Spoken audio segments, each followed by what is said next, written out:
আছে everybody avoids এ corrupt person. আমরা everybody যদি দেওয়া থাকে আমরা এক্ষেত্রে দুইভাবে নেগেটিভ করতে পারি, এভরি জায়গায় নো লিখতে পারি, এভাবে এটা দিয়ে আমরা করতে পারি, অথবা আমরা there is nobody but avoid এবার এটা দিয়েও করতে পারি। ওকে, তো এখানে আমরা দুইভাবে করতে পারি। তো আমরা এখানে দেয়ার ইজ নো বডি দিয়ে করি। এভরির অংশ আমরা কি লিখবো?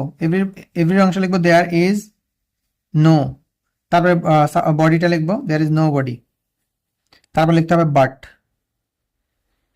এই এভরি এর জন্য আমরা লিখবো দেয়ার ইজ নো, তারপরে এভরির পর যা আছে তা, ওয়ান থাকলে ওয়ান, বডি থাকলে বডি, অর্থাৎ এভরি পার্সন থাকলে পার্সন লিখে তারপরে বাট লিখতে হবে, তারপরে সম্পূর্ণ অংশ লিখে দিতে হবে।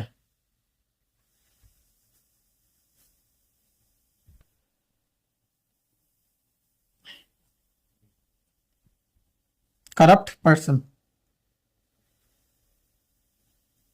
আমাদের বলতে নেগেটিভ করতে, নো দিয়ে আমরা এটাকে নেগেটিভ করে ফেললাম। Everybody avoids a correct person, there is nobody but avoids a correct person. Okay.